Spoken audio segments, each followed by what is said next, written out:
high up. And the palm trees are very elastic, they swing all the time. And they build this kind of, cocoon like this. And it's got different entrances and this and that, and it's like this. That's the male. And then comes the time for the females there, right? They come and they attack the house with all the force. And they, with the beak, they hit it, and the male is just, flopping around, just to test the quality. And if the house is solid, doesn't fall apart, then I simply move in. And the male goes, finally, I succeeded. It's funny, I was watching this from the window how it works. It's really funny. And this is not cynicism, this is not criticism, this is how it works.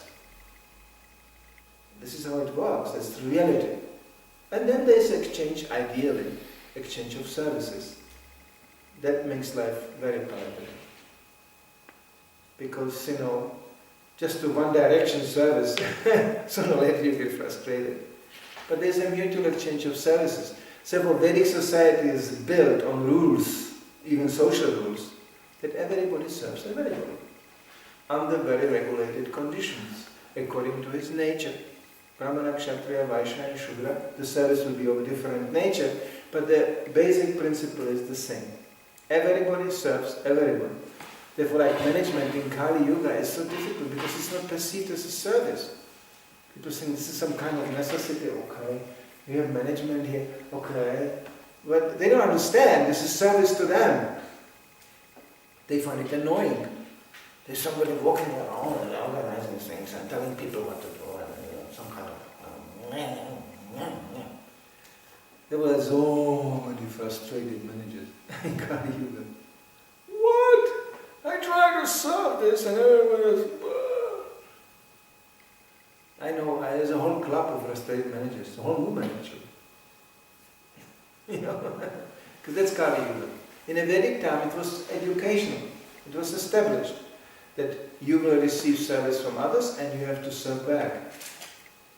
Already starting in a family service. And it's amazing, even altruistic people, they have more peaceful time as this kind of grab everything, it's all mine people. Yeah? Even in the Christian tradition you find people who were trained simply to serve others. I know some people like that. And they still have more peaceful time. There's those grabbers who just grab it all and just, I want more. This is really sick people, and there are many who just think that everybody owes them something. They treat you like that. You have a debt to me. You didn't even start to pay. Come on. This is me and this is mine. And you serve it. Yeah, this. And people usually get beaten like this and everybody hates them because they just go around and take things. And they demand things. I remember when I was a teenager, that's the time where you really don't exhibit too much gratitude usually. You just think about yourself all the time. But that's where the education was. Okay? No. You are defining yourself how you serve others. Now in a material world, the service is directed to the body. In a spiritual context, this should be actually even more so. So that's the problem, like example of being guru. Srila Prabhupada started this whole movement because he wanted to actually serve us so we can go back home, back to Godhead. But who understood that this is actually service? This is the beautiful thing when you see it, when this is understood that the disciple serves spiritual master and the spiritual master serves him back. It's a beautiful thing to see. When this is understood, it's mutual. So inspiring to see this. It gets you really going when you see this. This whole movement was starting on that principle. That Prabhupada was struggling, giving us knowledge, guidance, serving us. Sometimes in the beginning, he was the one who was cooking, he was the one who was cleaning. The hippies just came in and they ate it all up. And they were dancing and chanting, very nice, very nice. Swamiji is cooking, very good.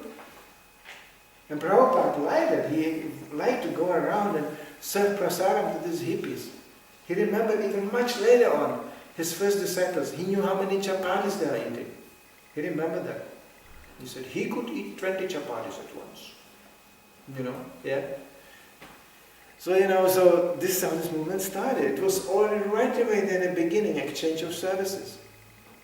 But it's muscling through one's life, this is me, and I said like this, and this is my book, and I learned the philosophy for me, and this is I'm saying now. Therefore, you will find this one elementary thing in a process of services. You must hear. If the hearing is not there, and it's just, action, well, you will end up quite alone. And I am not speaking about empathetic hearing. I always call it pathetic hearing.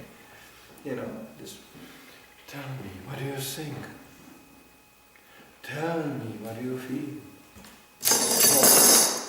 That actually can be very deceiving. But actually you ask somebody to relate to you and to himself like he is the body. That's violence. Just imagine you tell somebody, what do you feel? He has no other choice as to reflect the feelings of his body. What do you think? He has no other choice as to reflect his thoughts. Now as a basic information you can take that. Okay? But there has to be a spiritual dimension to it. Because then he will ask, now how do you feel? What do you think?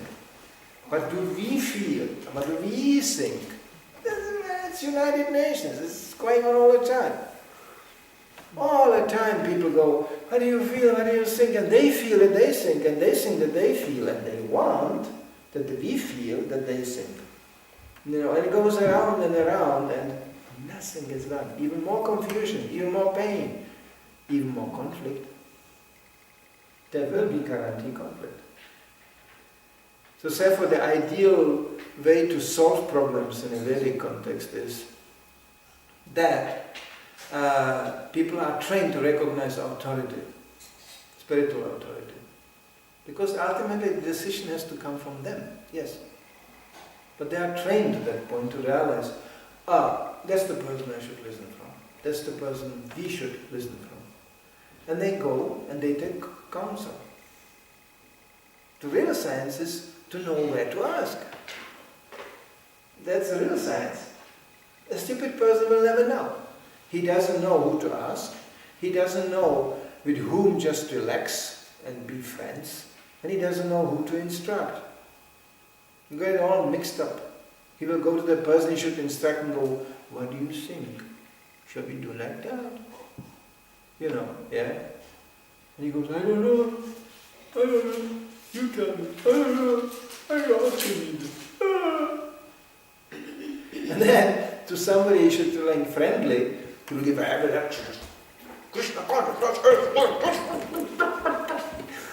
Of course, amongst friends, this is annoying. You just go, can we take it easy? I heard it a million times.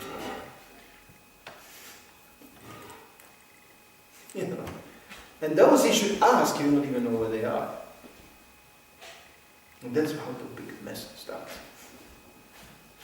Confusion, conflicts, misery.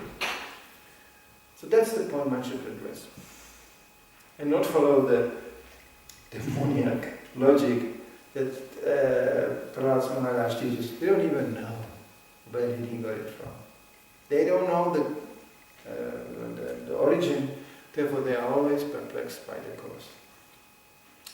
So I don't want to prolong this because there's some meetings.